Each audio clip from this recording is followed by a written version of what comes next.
ಸ್ವೀಕಾರ ಬಳಿಕ CM bumper ಘೋಷಣೆ ಮಾಡಿದ್ದಾರೆ. ರೈತರು, ವಿಶೇಷ ಚೇತನರು, ವಿಧವೆಯರಿಗೆ ಬಂಪರ್ ಘೋಷಣೆ ಮಾಡಿದ್ದಾರೆ. ಮೊದಲ ಸುದ್ದಿಗೋಷ್ಠಿಯಲ್ಲೇ ಸಿಎಂ ಬೊಮ್ಮಾಯಿ ಅವರು ಕೆಲವೊಂದಿಷ್ಟು ಯೋಜನೆಗಳನ್ನ ಘೋಷಣೆ ಮಾಡಿದ್ದಾರೆ. ಅದರಲ್ಲಿ ಪ್ರಮುಖವಾಗಿ ನಾವು ನೋಡೋದಾದ್ರೆ ರೈತರ ಮಕ್ಕಳ ಉನ್ನತ ಶಿಕ್ಷಣಕ್ಕೆ ಪ್ರೋತ್ಸಾಹಕ್ಕೆ ಹಣವನ್ನ ಬಿಡುಗಡೆ ಮಾಡೋದಾಗಿ ಹೇಳಿದ್ದಾರೆ. ರೈತರ ಮಕ್ಕಳಿಗೆ ಹೊಸ ಶಿಷ್ಯ ವೇತನವನ್ನ ಘೋಷಣೆ ಮಾಡಿದ್ದಾರೆ. ಶಿಷ್ಯ ವೇತನಕ್ಕಾಗಿ 1000 ಕೋಟಿಯನ್ನ ಮೀಸಲಿಡಲಾಗುತ್ತೆ ಅಂತ ಹೇಳಿದ್ದಾರೆ. ಇನ್ನು ವಿಧವಾ ವೇತನವನ್ನ 600ರಿಂದ 800ಕ್ಕೆ ಏರಿಕೆ ಮಾಡಿದ್ದಾರೆ.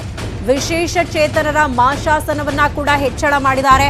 ಅದನ್ನು ಕೂಡ 600 ರೂಪಾಯಿಯಿಂದ 800 ರೂಪಾಯಿಗೆ ಏರಿಕೆ ಮಾಡಿದ್ದಾರೆ.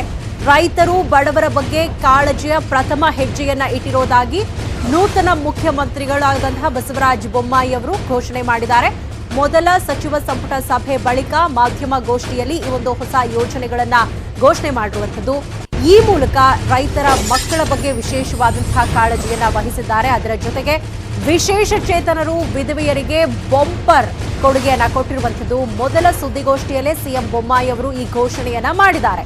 ರೈತರ ಮಕ್ಕಳ ಉನ್ನತ ಶಿಕ್ಷಣಕ್ಕೆ ಪ್ರೋತ್ಸಾಹಕ್ಕೆ ಹಣವನ್ನ ಬಿಡುಗಡೆ ಮಾಡುವುದಾಗಿ ಘೋಷಣೆ ಮಾಡಿದ್ದಾರೆ. ಶಿಷ್ಯ ವೇತನವನ್ನ ಕೊಡುವುದಕ್ಕಾಗಿ 1000 ಕೋಟಿಯನ್ನ ಮೀಸಲಿಟ್ಟಿರುವುದಾಗಿ ಹೇಳಿದ್ದಾರೆ. ರೈತರ ಮಕ್ಕಳಿಗಾಗಿ ಅವರ ಹೆಚ್ಚಿನ ಹಾಗೂ ಉನ್ನತ ಶಿಕ್ಷಣ ಪ್ರೋತ್ಸಾಹ ಕೊಡಲು ಮತ್ತು ರೈತರ ಮಕ್ಕಳು ಕೂಡ ವಿದ್ಯೆಯಿಂದ ವಂಚಿತ ಆಗಬಾರದು, ಅವರು ಕೂಡ ವಿದ್ಯಾವಂತರಾಗಬೇಕು ಮತ್ತು ಮುಖ್ಯವಾಹಿನಿಯಲ್ಲಿ ಇರಬೇಕು ಅನ್ನುವಂಥ ಕಾರಣದಿಂದ ರೈತರ ಮಕ್ಕಳಿಗೆ ಹೊಸ ಶಿಷ್ಯ ವೇತನ ಯೋಜನೆಯನ್ನು ಜಾರಿ ಮಾಡಿ. ಇದುವರೆಗೂ ಇರಲಿಲ್ಲ ಸ್ಕಾಲರ್ಶಿಪ್ ರೈತ ಮಕ್ಕಳಿಗೆ ಮಾಡ್ತೇವೆ. ಇದಕ್ಕೆ ಈ ವರ್ಷ 1,000 ಕೋಟಿ ರೂಪಾಯಿ ಹೆಚ್ಚುವರಿ ವೆಚ್ಚದಲ್ಲಿ ಇದನ್ನು ಮಾಡ್ತಾ ಇದ್ದೇವೆ. ಇದಕ್ಕೆ ಒಂದು ಡಿಟೇಲ್ ಆದಂಥ ಒಂದು ಕಾರ್ಯಕ್ರಮವನ್ನು ರೂಪಿಸ್ತೇವೆ. ವಿದ್ಯಾರ್ಥಿ ವೇತನ, ರೈತರ ಮಕ್ಕಳಿಗೆ ವಿದ್ಯಾರ್ಥಿ ವೇತನದ ಒಂದು ವಿನೂತನವಾದಂಥ ಒಂದು ಕಾರ್ಯಕ್ರಮ, ರೈತರ ಮಕ್ಕಳಿಗೆ ವಿದ್ಯಾ ಸೌಲಭ್ಯಗಳನ್ನು ಕೊಡುವಂಥದ್ದಕ್ಕೆ, ವಿಶೇಷವಾಗಿ ಉನ್ನತ ಶಿಕ್ಷಣಕ್ಕೆ ಅವರಿಗೆಲ್ಲ ರೀತಿಯ ಸಹಾಯ ಮಾಡುವಂಥ 1,000 ಕೋಟಿ ರೂಪಾಯಿಯ ಒಂದು ಯೋಜನೆಯನ್ನು ರೂಪಿಸ್ತಾ ಇದ್ದೀವಿ. ಎರಡನೇ ನಿರ್ಣಯ, ಈಗಾಗಲೇ ಜಾರಿ ಇರುವಂಥ ಸಂಧ್ಯಾ ಸುರಕ್ಷಾ ಯೋಜನೆ ಏನು ವೇತನ ನೀಡ್ತಾ ಇದ್ದೇವೆ, ಅದು 1,000 ರೂಪಾಯಿ ಇದೆ. ಅದನ್ನು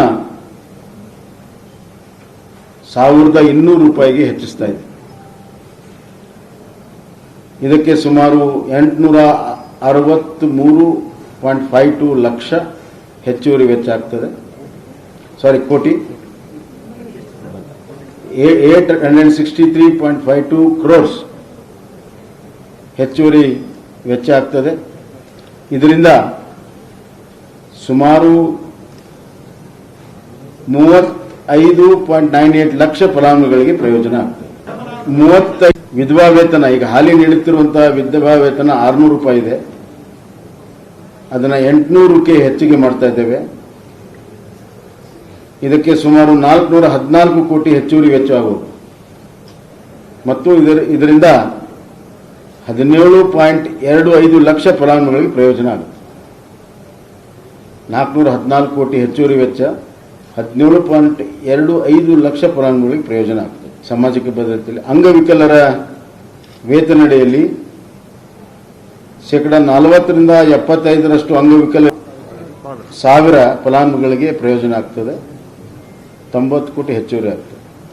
ನಮ್ಮ ಸರ್ಕಾರ ರೈತರು ಮತ್ತು ಬಡವರ ಬಗ್ಗೆ ನಾವು ಕೆಲಸವನ್ನು ಮಾಡ್ತೀವಿ ಅಂತ ಇದರ ಪ್ರಥಮ ಹೆಜ್ಜೆ ಇದಾಗಿದೆ.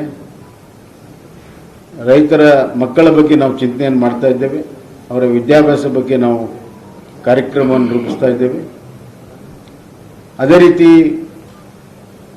ಹಿಂದಿನ ಒಂದು ವಿಧವಾ ವೇತನ ಮತ್ತು ಇವತ್ತು ಎಲ್ಲ ಹಣದುಬ್ಬರ ಹೆಚ್ಚಾಗಿದ್ದರಿಂದ ಅವರಿಗೆ ನಿಜವಾಗ್ಲೂ ಸಾಮಾಜಿಕ ಭದ್ರತೆ ಕೊಡಬೇಕನ್ನುವಂಥ ದೃಷ್ಟಿಯಿಂದ ಅತ್ಯಂತ ಕಡುಬಡವರು, ಅವಶ್ಯಕತೆ ಇರುವಂಥ ಈ ತಳಮಟ್ಟದ ಆರ್ಥಿಕವಾಗಿ ಭಾಳಷ್ಟು ತೊಂದರೆಯಲ್ಲಿರುವಂಥ ಜನರಿಗೆ ಸಹಾಯ ಮಾಡಬೇಕಂತ ನನ್ನ ಸರ್ಕಾರದ ತೀರ್ಮಾನ. ಆದ್ದರಿಂದ ನನ್ನ ಮೊದಲನೇ ಸಚಿವ ಸಂಪುಟದಲ್ಲಿ ಈ 2 ಕೆಲಸಗಳನ್ನು ನಾವು ನಿರ್ಣಯ ಮಾಡಿದ್ದೇವೆ. ಇದನ್ನು ಕೂಡಲೇ ಅನುಷ್ಠಾನ ಮಾಡ್ತೀನಿ. ಇದು ನನ್ನ ಚಿಂತನೆಯ ಮೊದಲನೇ ಹೆಜ್ಜೆ. ಇನ್ನು ಬರುವಂಥ ದಿನಗಳಲ್ಲಿ ಜನಕಲ್ಯಾಣ, ಜನಪರವಾಗಿರುವಂಥ, ವಿಶೇಷವಾಗಿ ಬಡವರ ಪರವಾಗಿ ಮತ್ತು ದೀನ ದಲಿತರ, ಹಿಂದುಳಿದ ವರ್ಗದ ಮತ್ತು ಮಹಿಳೆ ಮತ್ತು ಯಾರಿಗೆ ಒಂದು ಸಾಮಾಜಿಕವಾಗಿ ಭದ್ರತೆ ಅವಶ್ಯಕತೆ ಇದೆ ಅವರೆಲ್ಲರಿಗೂ ಕೂಡ ನಮ್ಮ ಸರ್ಕಾರ ಅವ್ರ ಜೊತೆಗೆ ನಿಲ್ತದೆ ಅನ್ನುವಂಥ ಒಂದು ಮಾತನ್ನು ಈ ಸಂದರ್ಭದಲ್ಲಿ ಹೇಳ್ತೀನಿ. ಆ ಸಂದೇಶವನ್ನು ಕಳಿಸೋದಕ್ಕೆ ಇಚ್ಛೆಪಡ್ತೀನಿ. ನಾಳೆಯಿಂದ ಸಿಎಂ ಬೊಮ್ಮಾಯಿ ನೆರೆ ಪ್ರವಾಸ ಕೈಗೊಳ್ಳಲಿದ್ದಾರೆ. ನಾಳೆ ಕಾರವಾರಕ್ಕೆ ನೂತನ ಸಿಎಂ ಭೇಟಿ ಕೊಡಲಿದ್ದಾರೆ. ಕಾರವಾರ ನೆರೆ ಪರಿಸ್ಥಿತಿಯ ಬಗ್ಗೆ ಸಿಎಂ ಪರಿಶೀಲನೆಯನ್ನ ಮಾಡಲಿದ್ದಾರೆ. ಈ ಬಾರಿ ಸುರಿದಂತಹ ಮಳೆಯಿಂದಾಗಿ ಕಾರವಾರ ಭಾಗದಲ್ಲಿ ಸಾಕಷ್ಟು ಮನೆಗಳು ನೆಲಸಮ ಆಗಿದ್ವು. ಕಾಳಿ ನದಿಯಿಂದ ನೀರಿನಿಂದಾಗಿ ಸಾಕಷ್ಟು ಅನಾಹುತಗಳು ಸಂಭವಿಸಿತ್ತು. ಸಾಕಷ್ಟು ಜನ ಅಕ್ಷರಶಃ ಮನೆಗಳನ್ನು ಕಳ್ಕೊಂಡು ಬೀದಿಗೆ ಬಿದ್ದಿದ್ದಾರೆ. ಬೆಳೆ ನಾಶವಾಗಿದೆ. ಸೊ ಮಳೆಯಿಂದ ಇಲ್ಲಿ ತನಕ ಆಗಿರುವಂತಹ ಹಾನಿ ಎಷ್ಟು, ಇದೆಲ್ಲದರ ಬಗ್ಗೆ ನೆರೆ ಪ್ರವಾಸವನ್ನ ಕೈಗೊಳ್ಳಲಿದ್ದಾರೆ. ನಾಳೆ ಕಾರವಾರಕ್ಕೆ ನೂತನ ಸಿಎಂ ಭೇಟಿ ಕೊಡಲಿದ್ದಾರೆ. ನಾನು ನಾಳೆ ಕಾರವಾರ ಜಿಲ್ಲೆಗೆ ಪ್ರವಾಸವನ್ನು ಕೈಗೊಳ್ತಾ ಇದ್ದೇನೆ. ಪ್ರವಾಹ ಪೀಡಿತ ಪ್ರದೇಶಗಳ ವೀಕ್ಷಣೆಗೆ ಹೋಗ್ತಾ ಇದ್ದೇನೆ. ನಿನ್ನೆ ತಾನೇ ಗೌರ್ಮೆಂಟ್ ಆಫ್ ಇಂಡಿಯಾದವರು 695 ಕೋಟಿ 629 ಕ್ರೋರ್ಸನ್ನು ಈಗಾಗಲೇ ಬಿಡುಗಡೆ ಮಾಡಿದ್ದಾರೆ. ನಾವು ಯಾವುದೇ ರೀತಿಯ ಪರಿಹಾರ ಏನಿದೆ ಅದು ಯಾರ್ಯಾರಿಗೆ ಅರ್ಹತೆ ಇದೆ ಅವರು ಎಲ್ಲ ಸಂಪೂರ್ಣ ಕೊಡುವಂಥ ವ್ಯವಸ್ಥೆ ನಾನು ನಾಳೆ ಕಾರವಾರ ಜಿಲ್ಲೆ ಹೋಗಿ ಸಮಗ್ರವಾಗಿ ಇರುವಂಥ ನೆರೆ ಪರಿಸ್ಥಿತಿ ಬೇರೆ ಜಿಲ್ಲೆಗಳಲ್ಲಿ ಇರೋದನ್ನು ಕೂಡ ಬೆಂಗಳೂರಿಗೆ ಬಂದು ಅದರ ಬಗ್ಗೆ ಎಲ್ಲ ಸಭೆಗಳನ್ನು ಮಾಡಿ ತೀರ್ಮಾನಗಳನ್ನು ಮಾಡಿ ತದನಂತರ ನಾನು ಪ್ರಧಾನಮಂತ್ರಿಗಳಿಗೆ ಸಮಯ ಕೇಳಿದ್ದೇನೆ. ಅವರು ಸಮಯ ಕೊಡ್ತ ವರಿಷ್ಠರಿಗೆ ನಾನು ಸಮಯ ಕೇಳಿದ್ದೇನೆ. ಮೊದಲ ಭೇಟಿ ಕೃತಜ್ಞತೆಗಷ್ಟೇ ಮೀಸಲಾಗಿರುತ್ತೆ ಅಂತ ಸುದ್ದಿಗೋಷ್ಠಿಯಲ್ಲಿ ಬೊಮ್ಮಾಯಿ ಅವರು ಹೇಳಿದ್ದಾರೆ. ಸಂಪುಟ ರಚನೆ ಬಗ್ಗೆ ಶೀಘ್ರವೇ ತೀರ್ಮಾನ ಕೈಗೊಳ್ಳಲಾಗುತ್ತೆ. ಎಲ್ಲ ಹಿರಿಯರ ಜೊತೆ ಚರ್ಚಿಸಿ ತೀರ್ಮಾನವನ್ನ ಕೈಗೊಳ್ಳುವುದಾಗಿ ಸುದ್ದಿಗೋಷ್ಠಿಯಲ್ಲಿ ಬಸವರಾಜ ಬೊಮ್ಮಾಯಿ ಅವರು ಹೇಳಿದ್ದಾರೆ. ಮೊದಲ ಭೇಟಿ ಸಹಜವಾಗಿ ಕೃತಜ್ಞತೆಗಷ್ಟೇ ಮೀಸಲಾಗಿರುತ್ತೆ ಅಂತ ಹೇಳಿದ್ದಾರೆ. ಸೊ ಮುಂದಿನ ದಿನಗಳಲ್ಲಿ ಸಂಪುಟ ರಚನೆ ಬಗ್ಗೆ ಹೈಕಮಾಂಡ್ ಜೊತೆ ಚರ್ಚೆ ಮಾಡಿ ತೀರ್ಮಾನವನ್ನ ಕೈಗೊಳ್ಳಲಾಗುತ್ತೆ. ಎಲ್ಲ ಹಿರಿಯರ ಜೊತೆ ಕೂಡ ಕುಳಿತು ಚರ್ಚೆ ಮಾಡಿ ನಾವು ತೀರ್ಮಾನವನ್ನ ಮಾಡ್ತೀವಿ ಅಂತ ಸುದ್ದಿಗೋಷ್ಠಿಯಲ್ಲಿ ಬೊಮ್ಮಾಯಿ ಅವರು ಹೇಳಿದ್ದಾರೆ. ದಿಲ್ಲಿಗೆ ಹೋಗುವಂತದ್ದು ಪ್ರಧಾನಮಂತ್ರಿಗಳನ್ನ, ಗೃಹ ಸಚಿವರನ್ನ, ಡಿಫೆನ್ಸ್ ಮಂತ್ರಿಗಳನ್ನ, ನಡ್ಡಾಜಿ ಅವ್ರನ್ನ ಭೇಟಿಯಾಗಿ ನಾನು ಅವರಿಗೆ ಶುಭಾಶಯಗಳನ್ನು ಹೇಳುವಂಥ ಕೆಲಸಕ್ಕೆ ಹೋಗ್ತಾ ಇದ್ದೇನೆ. ತದನಂತರ ನಮ್ಮ ಪಕ್ಷದ ವರಿಷ್ಠರು ಎಲ್ಲರೂ ಕೂತ್ಕೊಂಡು ಸಚಿವ ಸಂಪುಟದ ವಿಸ್ತರಣೆ ಬಗ್ಗೆ ತೀರ್ಮಾನ. ಹೇಗಿರುತ್ತೆ ಬೊಮ್ಮಾಯಿ ಅವರ ನೇತೃತ್ವದ ನೂತನ ಸರ್ಕಾರ? ನೂತನ ಸಂಪುಟದಲ್ಲಿ ಯಾರು ಇನ್, ಯಾರು ಔಟ್? ಸಂಭಾವ್ಯ ಮಂತ್ರಿಗಳ ಎಕ್ಸ್ಕ್ಲೂಸಿವ್ ಮಾಹಿತಿಯನ್ನ ನಿಮ್ಮ ನ್ಯೂಸ್ 18 ಕನ್ನಡ ಕೊಡ್ತಾ ಇದೆ. ಬೊಮ್ಮಾಯಿ ಅವರ ನೇತೃತ್ವದ ಸಚಿವ ಸಂಪುಟದಲ್ಲಿ ಯಾರ್ಯಾರಿಗೆ ಕೆಲಸ ಮಾಡೋದಕ್ಕೆ ಅವಕಾಶವನ್ನ ಮಾಡಿಕೊಡಲಾಗುತ್ತೆ, ಹಳಬರಲ್ಲಿ ಯಾರನ್ನ ಉಳಿಸಿಕೊಳ್ಳಲಾಗುತ್ತೆ, ಯಾರಿಗೆ ಕೊಡಲಾಗುತ್ತೆ, ಎಷ್ಟು ಜನ ಹೊಸ ನಾಯಕರುಗಳು ನೂತನ ಮಂತ್ರಿಯಾಗಿ ಸಂಪುಟವನ್ನ ಸೇರ್ಪಡೆ ಆಗ್ತಾರೆ, ಇದರ ಸಂಭಾವ್ಯ ಮಂತ್ರಿಗಳ ಎಕ್ಸ್ಕ್ಲೂಸಿವ್ ಮಾಹಿತಿಯನ್ನ ನಾವು ನಿಮಗೆ ಕೊಡ್ತಾ ಹೋಗ್ತೀವಿ.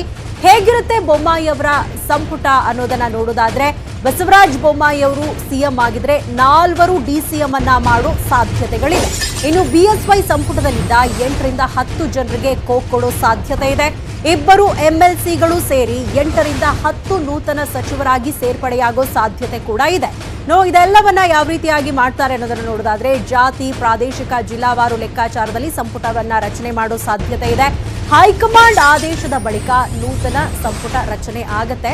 ಸೊ ಶೀಘ್ರದಲ್ಲೇ ನಾವು ನೂತನ ಸಚಿವ ಸಂಪುಟವನ್ನ ರಚನೆ ಮಾಡ್ತೀವಿ. ಎಲ್ಲ ಹಿರಿಯರ ಜೊತೆ ಚರ್ಚೆ ಮಾಡಿ, ಹೈಕಮಾಂಡ್ ನಾಯಕರ ಜೊತೆ ಚರ್ಚೆ ಮಾಡಿ ಶೀಘ್ರದಲ್ಲೇ ಸಂಪುಟ ರಚನೆ ಆಗತ್ತೆ ಅಂತ ಬಸವರಾಜ ಬೊಮ್ಮಾಯಿ ಅವರು ಹೇಳಿದ್ದಾರೆ. ನಿನ್ನೆ ತಾನೇ ಗೌರ್ಮೆಂಟ್ ಆಫ್ ಇಂಡಿಯಾದವರು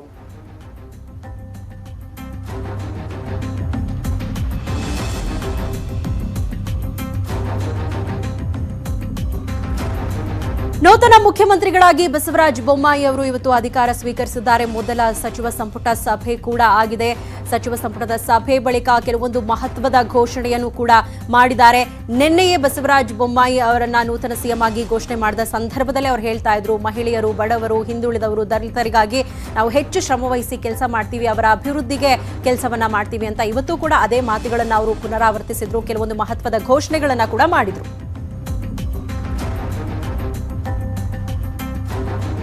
ಇದರ ಬಗ್ಗೆ